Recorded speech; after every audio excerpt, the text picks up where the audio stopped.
What we should do with criminals who commit extreme violent crimes such as murder is often debated. Should we kill them, let them rot in jail, or do our best to rehabilitate them and help them become productive members of society? This is a case where rehabilitation was attempted, but failed with absolutely horrendous consequences. This case begins in Michigan, USA. In 1992, a woman named Tommie Green wrote to a judge who oversaw her son's case, saying that she didn't believe her son was a threat to society. She pleaded with a judge, saying that a long sentence will not make him a better person, because he has suffered enough already and will continue to suffer for the rest of his life if he was not given another chance soon. She added that she hoped they would have the heart to forgive her son, who was named Gregory, and give him the opportunity to prove himself. The only thing was, Gregory wasn't in jail for some minor offence. He was in jail for doing something almost unspeakable. Gregory Green had killed his wife, who was named Tonya Clayton Green, in 1991 when she was 6 months pregnant, killing his unborn child in the process. Gregory pleaded not guilty to second-degree murder and was sentenced to 15 to 25 years in prison. Before she was killed, Tonya had spoken to one of her friends in private and claimed that Gregory might be taking drugs as he wasn't acting himself, and it seemed to have happened all of a sudden. The day she was killed, she called her best friend, saying that she was going to church and then she was going to pack her bags and leave. But this would be the last time her friend would ever get to speak to her again. When she returned from church, it's thought that she confronted him with plans to leave. So, he took a knife from the kitchen and stabbed her multiple times. He stabbed her in the stomach, chest, and face. Tonya had 2 other children with another man before she met Gregory, and thankfully, they had been hidden away in the upstairs closet until the police would later find them. Gregory called the police to tell them in detail about what he had done to his wife. He then sat outside and waited for them to come. Once they arrived, he let them into the property and showed them the disturbing crime scene. When Gregory went to trial, he tried to plead insanity, but this was quickly disregarded and thrown out after a psychiatric evaluation concluded that he was indeed sane, which is a rather frightening finding. While in prison, Gregory was denied for parole on 4 different occasions, as he didn't seem to show any empathy or remorse for taking his wife's life. And not only that, but he was also reported to have blamed his actions on Tonya. There isn't much information that I could find on this man before he committed these crimes, but it doesn't seem like he had any prior convictions. Despite the truly disturbing crime that he committed, Gregory had a strong support network on the outside. And like I said before, his mother supported him and wrote to a judge asking them to forgive him only a year after he killed his wife. His sister also vouched for him changing his ways, saying that he had found faith and wanted a second chance to prove himself. A worker for the Michigan Department of Corrections also wrote to the judge stating that Gregory was not a criminal nor a threat to society, and that now he was capable of being a positive influence on the community. And then, a pastor by the name of Fred Harris wrote to the parole board on multiple occasions after he found out that Gregory was denied, stating that he was friends with him before his mishap. And yes, he did actually say mishap in the letter when referring to the brutal murder of Tonya. He went on to say that he was a member of the church that he ran, and that he felt he had paid for his unfortunate lack of self-control and the damage he had caused, and that he was very sorry. He told the board that if Gregory was to be released, he would do everything in his power to help him get back on his feet, and that he would be a welcome part of the church community. Remarkably, Gregory got his second chance at life early, and he was released in 2008 on parole after 16 years behind bars. The man who had plunged a knife into his wife's face while she bore his child was now free to roam the streets once again. For what it's worth, Gregory was well behaved for the entire 16 years he was in jail, apart from a minor scuffle with an inmate over a television. He got into no serious altercations, and he was always respectful to the guards and other members of staff. After being released, he continued his good behaviour. He was living with his mother, and he was working and attending church regularly. So after 2 years, the parole board agreed that he was no longer a threat to society, and was thus taken off parole. He was now completely free. While he was attending church, he started to get closer and closer to a woman named Faith Harris. And if that name sounds familiar, it's because she was the daughter of Fred Harris, the pastor who had vouched for him to be released early, and the person who had helped him get back on his feet. Faith had 2 teenage children when she met Gregory. She had a son named Chadney and a daughter named Cara. Faith knew full well what Gregory had done. She knew that he had killed his ex-pregnant wife, but she looked past this, fully confident that he was a changed man.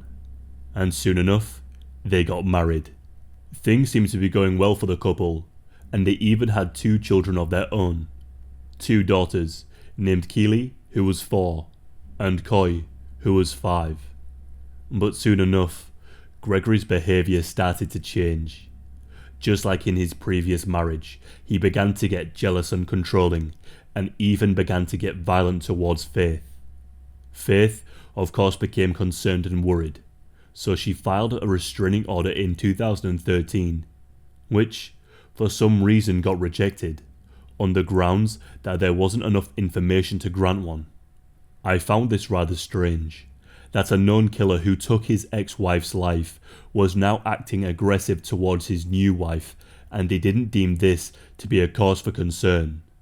Later that year, she filed for a divorce, but Gregory managed to convince her to stay, claiming that he would change for the better and that he really didn't want to lose her. But he couldn't keep up the charade for too long, and in August of 2016, Faith filed for the second time another divorce. And then, 1 month later, on September the 21st, Gregory showed his true colours once again. He took his 2 adorable children, Coy and Kaylee, and placed them in his car.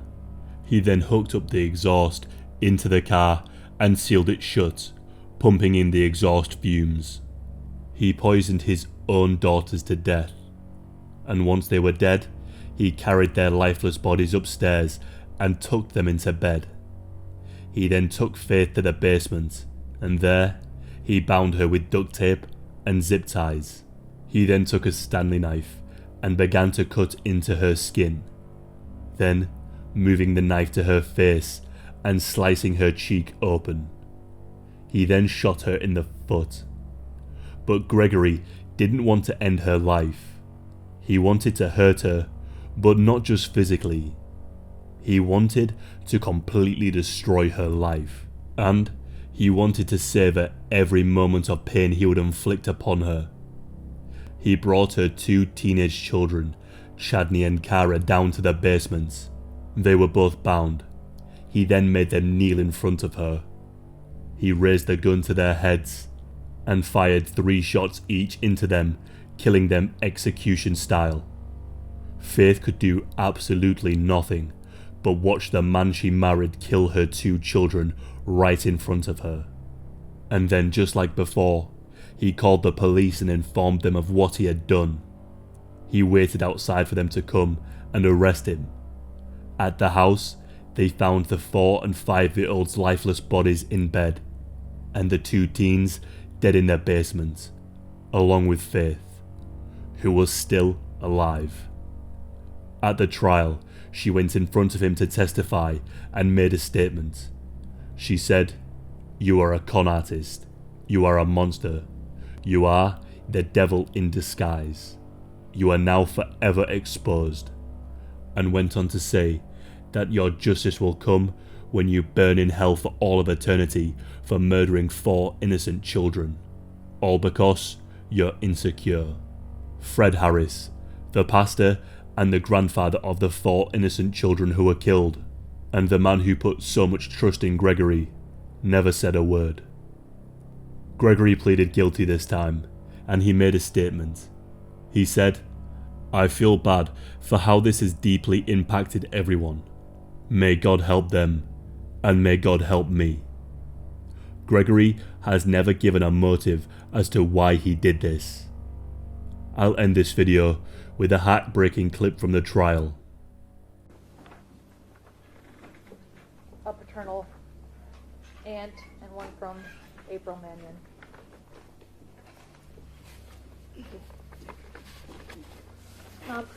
Please state your name for the record. Faith Green. Okay. Go ahead, Your Honor.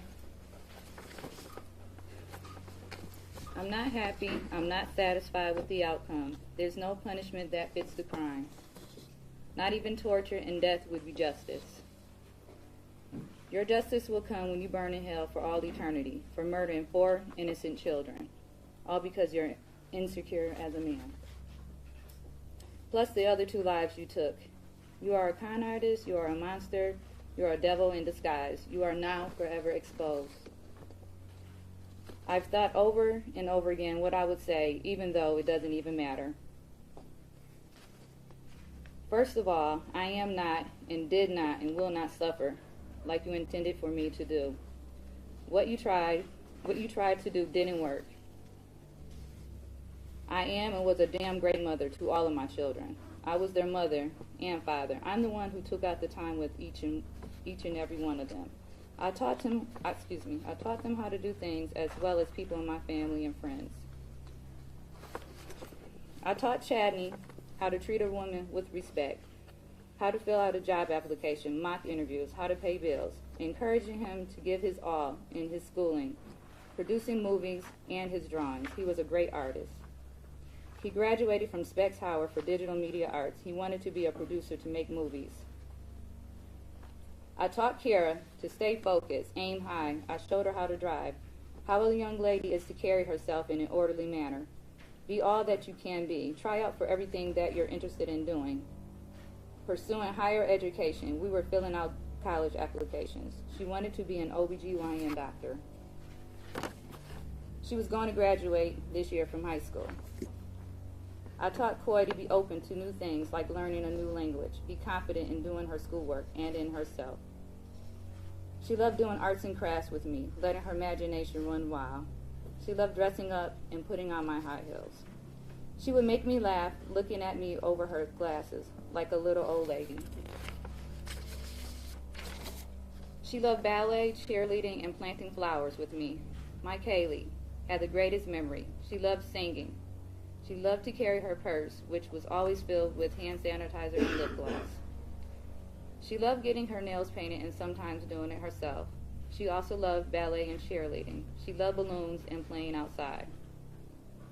I taught them to be giving, loving, and respectful, to help others, to volunteer.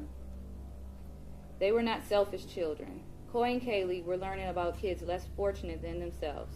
I took them with me to purchase items for Christmas and explained to them what we were doing to make them happy. I always encouraged them and told them that they can do anything they put their minds to do. Those are the lives that you took. You tried to separate them from each other. They are siblings who loved each other and spent time with one another. Trying to split them up didn't work. They are together more than ever. Chadney and Kara are still watching over the little sisters, Coy and Kaylee, forever. I carried each one of them in my womb for 9 months and raised them. Nothing or no one, sure as hell, not you, can break me or break my bond with them. But while I stand up here trembling with fear, I put on my bravest face to be in the same room with the man who murdered all 4 of my children. 2 of them violently in front of me with a gun, Chadney and Kara. And he killed my other 2 babies, Coy and Kaylee, with a hose that ran from the tailpipe of his car to where they were innocently sleeping. As if that wasn't enough, let me tell you about some of the devastation that it has actually done to me and my family. My short-term memory is gone. Doctors tell me it's my brain protecting me from the memories of my children being shot in their heads right in front of me, while I was gagged, duct taped, and zip tied. Every time I find strength to get out of bed, as soon as I walk, I'm in extreme pain, sharp pain, from where he shot me in my foot. They don't know if I'll ever walk again without pain. Think about that for a second. Never being able to again to walk without pain. My doctors say I have post-traumatic stress disorder. That's where the migraines and nightmares come from. Sometimes I dream of the night all this happened and wake up screaming and sweating, thinking that I can save my children somehow. Then I realize that the nightmare is actually reality and my children are really gone, and I try to find the strength to start my day somehow. Other times, there's just crazy nightmares that I wake up from in fear and try to understand them, but I'm told that they all link back to this horrific experience I have had. I can't think of the last time I really rested without medication. I can still feel the zip ties around my wrist, and it triggers horrible memories of that night. There's times I find myself drifting off into thought and then realize I'm not thinking of anything. I'm empty, lost, I'm lost, not really knowing what to do with myself, just existing day to day. I miss my children so much that words will never be able to explain. All I ever wanted to be was a mother, a wife, have a happy family, raise my children to be productive members of society, and be happy. The reality I face now is this will never happen for me. Time will never heal this wound. I will always be empty. A part of me will always be missing. If the day ever comes when I do wake up, and it's not the first thing that I think about, when I look in the mirror, I will always be reminded by the scars he put on my face, cutting me from my ears to my chin with a razor blade box cutter. The pain on the left side of my face never goes away. He cut me so deep that it severed multiple nerves that may never heal correctly. I lost so much blood. I was in critical condition for days. I should have died. Some days I wish I would have. He has scarred me for life. My whole family is devastated emotionally by what has happened. But it has extremely been hard on my parents. They love their grandchildren with all their hearts. Most days my mother has a hard time getting out of bed and has been in the hospital a few times, but my father is taking it the hardest. He's not the same person he once was. The stress has taken a toll on his health. 2 weeks ago, he was taken to the hospital because he had a stroke. I honestly don't know where to go from here. I'm numb. There's a hole in my heart and soul that can never be repaired.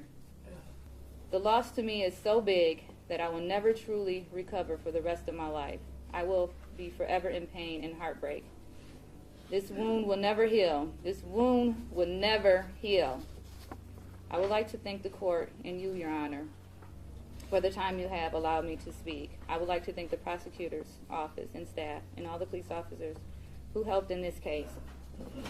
In closing, I understand the recommendation of the sentence, but I would like to recommend, as a victim myself and the mother of all 4 murdered children, life in prison without the chance of parole. Thank you. Faith Green. Thank you.